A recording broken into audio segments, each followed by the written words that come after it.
যান দুর্ঘটনায় মৃত্যু 21 বছরের কলেজ পড়ুয়া ছাত্র আনন্দ কুমার জমাতিয়ার।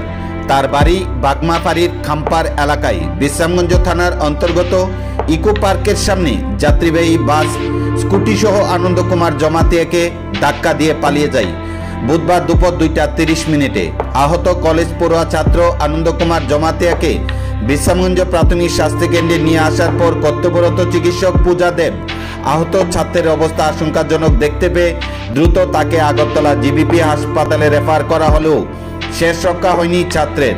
জিবিপি হাসপাতালে আনার বেশ কিছুক্ষণ পর বুধবার বিকেল 4:30 কর্তব্যরত চিকিৎসক তাকে মৃত বলে ঘোষণা করে। একমাত্র ছেলের মৃত্যুতে কান্নায় ভেঙে পড়েন অসহায় মা সহ আত্মীয় পরিজন।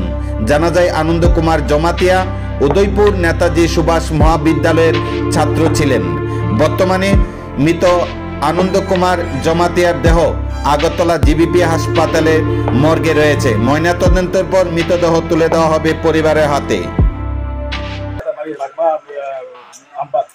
কোন জায়গাতে অ্যাক্সিডেন্ট? অ্যাকচুয়ালি আমাদের দেওয়ানবাজার পারে এসে যে ফরেস্ট পার্কটা আছে, ফরেস্ট পার্কটা আশপাশে নিয়ে ঘুরে মতো ফাটা দিয়েছেন, রেফার করা হয়েছে, রেফার হয়ে গেছে। যতটুকু জানতে পারছি সেলফ অ্যাক্সিডেন্ট, আগে বোঝা যায় সিরিয়াস কন্ডিশন না, সিরিয়াস আছে। যতটুকু জানতে পারছি সে বাইক সেলফ অ্যাক্সিডেন্ট, কিন্তু এখন আমরা পুরোপুরি বলতে পারি না। আমরা দেখতেছি এবং ওইখানে যখন অ্যাক্সিডেন্ট হয়েছে আশেপাশে কিছু ছিল না, এখন আমরা দেখতেছি বাকিটা। স্যার আপনার নামটা? স্যার আমার নাম সায়েন্স রহদেশ।